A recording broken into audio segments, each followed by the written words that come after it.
쏟아지는 뉴스 속에서 핵심만 뽑아 간단 명료하게 정리해봅니다. 이슈가 먼데이. 김지호 더불어민주당 전 당대표 정무조정부실장, 박상수 전 국민의힘 대변인 모셨습니다. 어서 오십시오. 안녕하십니까. 반갑습니다. 네. 자, 그러면 오늘 속보 중심으로 먼저 한번 가볼까요?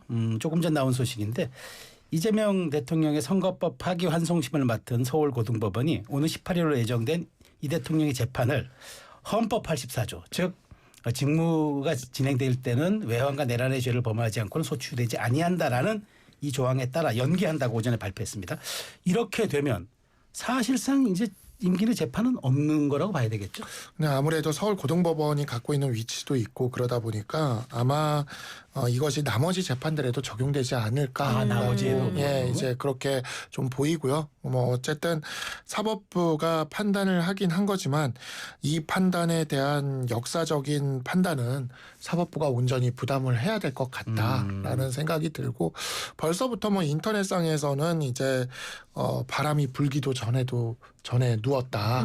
예, 라는 그러한 평가들이 지금 나오고 있으면서 굉장히 좀 실망스러운 그러한 목소리가 나오고 있어요. 특히 이번에 출구조사할 때 이 재판을 계속해야 되는지에 대해서 출구조사하면서 같이 했지 않습니까? 네. 근데 과반 이상이 재판을 계속해야 된다고 국민들이 그렇게 출구조사에서 이야기를 했지 않습니까? 이거는 뭐 한번 1000명 단위 한 것도 아니고 출구조사 굉장히 많이 한 거잖아요. 네.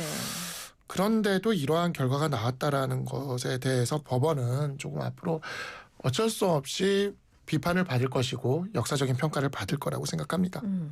형사소송법 개정안 얘기도 여쭤볼게요. 허위사실에서 행위를 삭제한 선거법 개정안, 이 대법관 증언법인 법원 조직법 개정안도 지난주 새 정부 출범 직후 법사위를 통과했단 말이죠. 오는 12일 본회의에 상정할 가능성이 제기가 됐는데 어떻게 될 것 같으세요? 일단 대법관 관련 증언법은 대통령실에서 정부 여당의 속도 조절, 좀 공론화 과정을 거쳤으면 좋겠다. 공식적으로 의견이 전달이 됐고 박찬대 원내대표가 이 부분 관련해서는 수기 과정을 거치겠다. 이렇게 얘기했기 때문에 대법원의 사법부의 의견을 충분히 들어서 지금 어느 정도 속도 조절이 될 것 같고요. 나머지 법안들은 이번에 사법부가 이재명 대통령에 대한 재판을 모두 중단하면서 어느 정도 재판 중단법이라든지 그다음에 허위사실 공표 관련 행위 제외하는 부분은 사실은 국민의힘도 환영할 만한 법이라고 생각합니다. 그동안 이 허위사실 공표 관련해서 어떤 표현의 자유나 또 정치인들 간의 토론, 언론 인터뷰 이런 것에 대해서 많은 제약을 받았던 게 사실이고요. 국민의힘 정치인들도 이 부분 관련해서는 찬성할 거라고 생각합니다. 그래서 무리 없게 추진될 거라고 봅니다. 근데 여기서 제가 궁금한 게 이제 이거예요. 그러니까 지금 법원은 이제 재판 임기 중 재판하지 않겠다라고 했잖아요.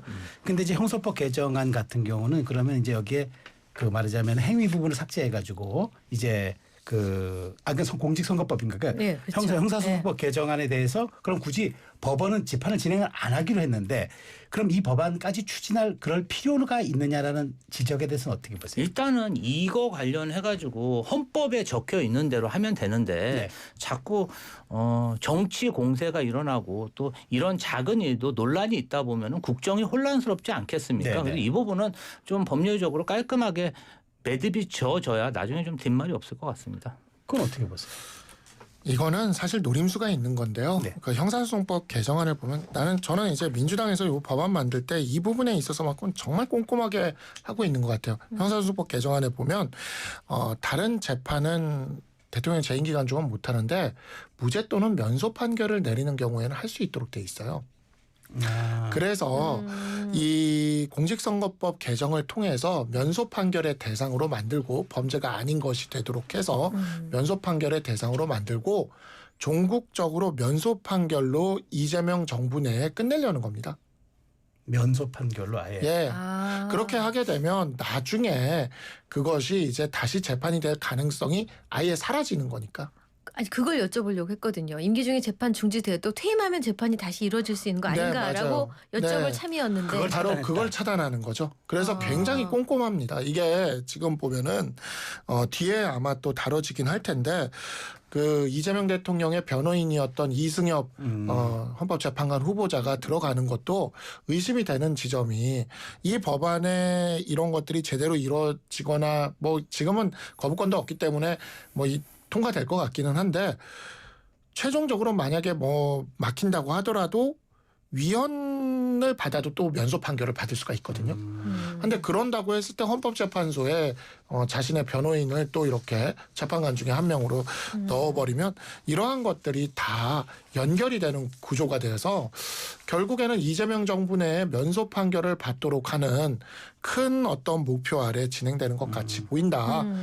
그런 점에서 법원에서 이렇게 바람이 불기도 전에 먼저 누웠는데 그냥 법안을 다 철회하셔도 되지 않을까라는 생각이 좀 듭니다. 자, 말씀 나온 김에 그러면 우리 이승엽 그 변호사 얘기 좀 해볼게요. 그러니까 지금 어쨌든 대통령목 지명의 2명 이 얼마 전 한덕수 전 권한대행했던 2분 이완규 2분에 대해서 이제 철회를 지금 했고 그다음에 새롭게 3명이 지금 등장을 했는데 이제 이 가운데 이제 이승엽 변호사가 좀 논란입니다. 그러니까 나머지 2분은 대해서는 이제 별로 그렇게 많은 여론의 반향이 없는데 이승엽 변호사가 이제 2018년 친형 강제 입원 사건부터 해가지고 굉장히 많은 사건들 쌍방울 대구 소금 사건이라든가 이재명 대통령의 많은 재판에 대한 변호인을 맡다 보니까 이게 좀 이해 충돌 사실상의 문제가 있지 않느냐. 헌법재판관이 됐을 때 나중에 말하자면 객관적 중립성에 대한 여러 가지 문제가 있을 수 있다라는 지금 지적이 야당을 중심으로 또 여러 가지 여론에도 좀 나오고 있어요. 어떻게 보세요? 사실 저는 이승엽 변호사와 이재명 대통령과의 친분 관계가 얼마나 깊은지 모르겠습니다. 네네.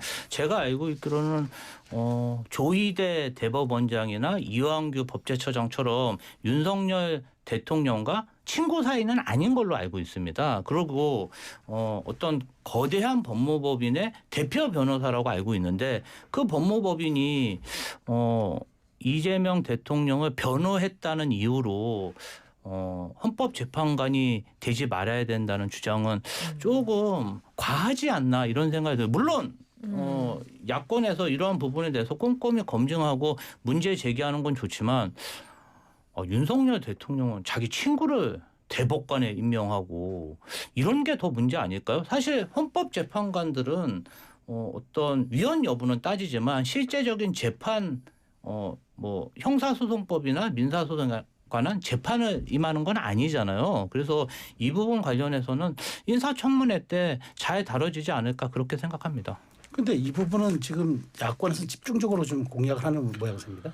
그러니까 우리가 이제 변호사가 되거나 판검사가 되기 위해서는 제일 먼저 통과해야 되는 시험이 있어요. 바로 법조윤리 시험이라 그래서 네. 이제 법률가들의 가장 기본적인 윤리에 대해서 네. 시험을 봅니다. 근데 이제 이 법조윤리 시험에서 굉장히 중요한 포인트를 차지하고 있는 포션을 차지하고 있는 부분이 바로 이해충돌 방지 의무예요. 네. 그러니까 변호사법이 금지하고 있는 건 이런 거죠. 원고와 피고를 동시에 대리하면 안 돼요.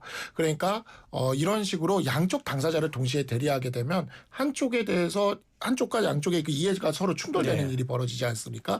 그래서 이런 거는 형사처벌 대상까지도 갑니다. 근데 그렇지 않다 하더라도 우리가 이해가 충돌될 게 같은 일이 있으면 법률가들은 그것을 고사해야 되고 피해야 됩니다. 네. 아까도 말씀드렸다시피 이승엽 변호사는 이재명 대통령의 변호인이었어요. 네. 근데 이재명 대통령이 혐의를 받고 있는 범죄들에 대해서 그것이 위헌이라고 판단할 수 있는 헌법재판관의 자리에 갈 수가 있는 겁니다. 그래서 헌법재판관에 가서 이것을 위헌 판결을 내리면은요. 어떤 일이 벌어지게 되냐? 이재명 대통령에 대해 면소 판결이 내려질 수가 있게 되는 거예요. 지금 민주당에서 개정하는 형사소송법 개정안에 따라도 무죄나 면소 판결은 내릴 수 있도록 되어 있으니까 면소 판결을 내릴 수 있게 만드는 거죠. 면소 판결이 내려지면 다시는 그 일에 대해서 재판을 해거되지 않는다는 걸 못해요. 의미하고요? 그건 완전히 무죄와 같은 효과입니다. 네. 그러니까 이재명 대표의 변호인을 했던 사람이 이재명 대표의 면소 판결이 나올 수 있도록 할 수 있는 자리에 간다라는 것은 우리 법조윤리에서 가장 중요시하는 이해충돌 방지 의무에 딱 위배되는 그런 상황입니다. 그래서 이 이승엽 변호사가 그걸 알고 있을 사람이에요. 그렇기 때문에 이 자리가 아무리 추천이 된다 해도 고사를 하셔야 되고요. 이재명 대통령도 원래 변호사 출신이고 법률가 출신이에요. 그러면 법조윤리 시험을 이거를 시험을 보게 돼 있거든요. 옛날에 연수원에 있을 땐 연수원에서도 봤어요, 이거를. 네네. 그래서 봐야 되거든요. 그러니까 법조윤리에 부합하지 않는 이러한 임명은 안 하셔야 되는 겁니다. 이건 기본적인 법률가의 윤리입니다. 아니 너무 유능해서 탐나서 할 수 있다 치면 이승엽 변호사 스스로가 네, 고사를 고사해야 해야죠. 된다. 이게 그 이승엽 변호사가 있다는 그 대형 로펌에서도요. 사건 할 때 변호팀을 꾸릴 때 혹시 컨플릭 그러니까 우리가 이걸 이해충돌 방지를 네. 하거든요. 컨플릭 체크를 합니다. 혹시 갈등 관계가 있는지에 대해서. 그래서 내가 이해충돌에 걸린다, 컨플릭이다 하면은 먼저 콜하고 그 변호팀에서 빠져야 되는 거예요. 그러니까 이승엽 변호사가 이거는 이재명 대통령한테 부담 주지 않도록 스스로 고사하시는 것이 가장 좋고 이재명 대통령도 3명 중에 2명 임명하는 거 아닙니까? 이렇게 논란이 되는 이승엽 변호사는 빼고 나머지 2명을 임명하는 게 맞다. 그래서 궁금해진 지점이 과거 같은 방식이 아니에요. 과거에는 예컨대 2명을 지명한다면 이름 2명 딱 나와서 이렇게 공개했거든요. 근데 이번엔 3명의 후보를 내보냈고 그렇죠. 여론 검증을 하면서 약간 그 지금 분위기를 보는 듯한 그런 상황이어서 혹시 김 부실장 보기에 이 부분이 이제 여론에 약간의 반향이 있으면은 유연하게 좀 처리하겠다 그런 배경도 있을 거라고 보세요? 글쎄요. 저는 그러한 사항이 재척 사유라고 보지 않고요. 네. 만약에 본인이 맡았던 사건에 대해서 안건이 헌법재판소에 올라온다면 본인이 회피하는 그런 방법도 있기 때문에 저는 큰 문제가 없다고 생각합니다.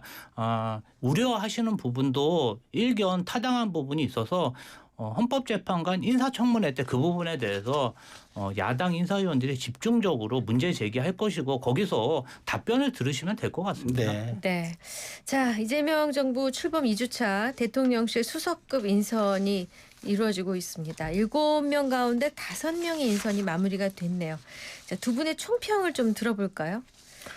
네. 저는 이제 수석 인사나 이런 인사들에 있어서 특별히 모나는 어떤 그런 느낌을 받기는 좀 어렵습니다. 특히 뭐 우상호 전 의원 같은 경우에는 완전한 친명계가 아니라 오히려 좀 중립적인 어떤 그런 포지션으로 많이 분류가 됐고 그런 분이 이제 정무수석에 왔기 네. 때문에 어찌 보면 협치나 대화의 정치가 부활되게 되는데 역할을 하지 않을까라는 기대가 있고 뭐 이규현 전 JTBC 대표도 기자 생활하면서 또 나름대로 그 명망이 있었기 때문에 홍보수석으로서 충분히 역할을 잘 하실 것 같은데 문제는 이제 오광수 변호사죠. 네. 네. 이 오광수 변호사 같은 경우에는 연수원 18기입니다. 네. 근데 요 18기가 이재명 대통령이 연수원 18기예요.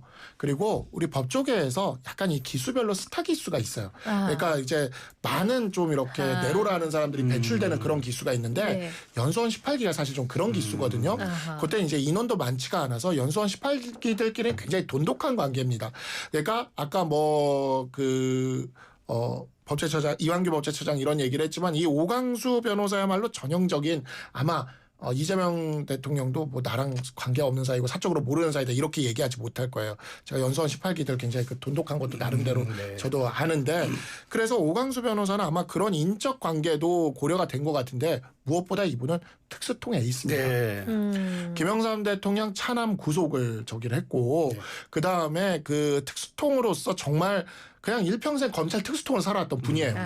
그래서 이거는 이제 어떻게 보면 이재명 대통령이 민정수석이라는 핵심적인 요직에 이 자리가 바로 우병우, 조국 이런 분들이 앉았던 자리거든요. 네, 그렇죠. 그 요직에 자신이 가장 친밀한 사람을 앉혔고 그 사람이 또 검찰 특수통의 핵심 중에 핵심을 앉혔다. 네. 이건 앞으로 국민의힘에게 굉장히 강력한 그렇게 검찰 수사에 프레싱을 하겠다라는 의미로 읽히고요. 이건 특검뿐만이 아니라 이 오광수 민정수석을 통해서 검찰 특수통을 활용한 문재인 정부 초기에 그 적폐 수사에 버금가는 검찰 특수통을 활용한 수사가 이루어질 것이라고 보고 근데 제가 드리고 싶은 말씀은 뭐 인사권자가 이재명 대통령이니까 할 수 있다 칩시다. 검찰 특수통 바로 문재인 대통령 때 적폐 수사에 가장 날카로운 칼이 바로 윤석열 대통령이었어요. 검찰 특수통을 이렇게 쓰는 거는요. 양날의 검입니다. 아니, 어떻게 우리 보세요? 국민의힘 박상수 변호사님이 저렇게 날카롭게 지적하는 거 보니까 네. 저희가 좀 더 겸손하게 네. 그리고 그런 우려가 안 생기게 좀 노력을 해야겠다 이런 생각이 들고요.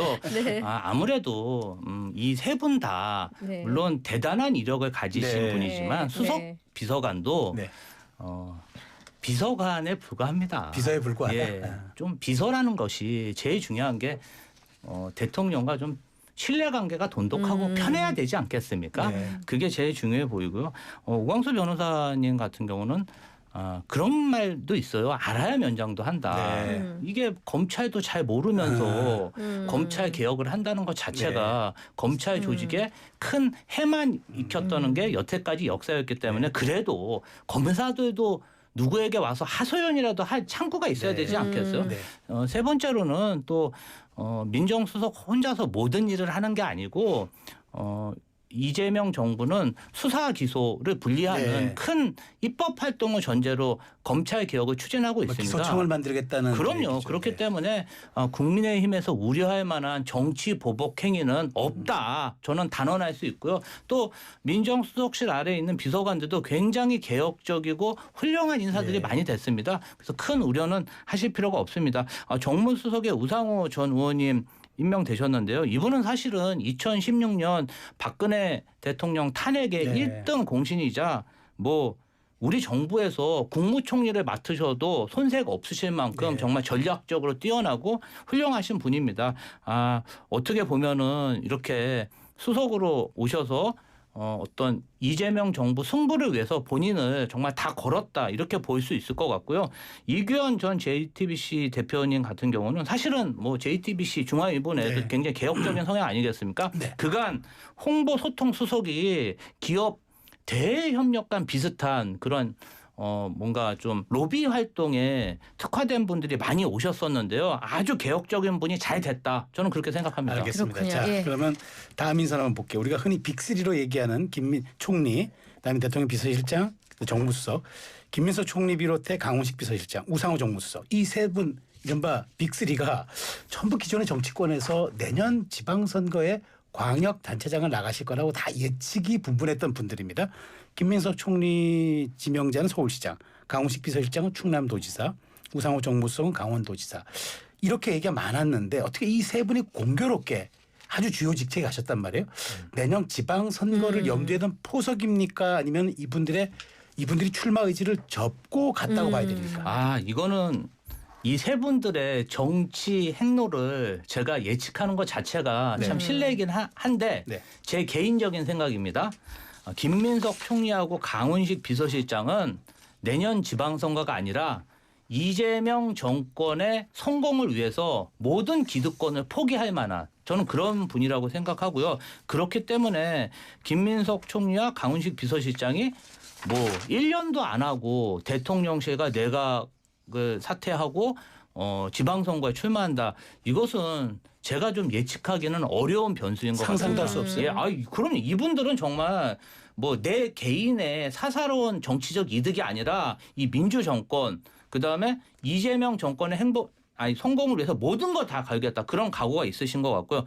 우상호 정무수석 같은 경우는 사실 정무수석의 임기 자체가 정해져 있지는 않지만 보통은 1년 내외로 여태까지 그러니까 굉장히 경무에 시달리다 보니까 업무도 많고 여러 가지 업무를 처리하고 그리고 나서 퇴임하는 경우가 많습니다.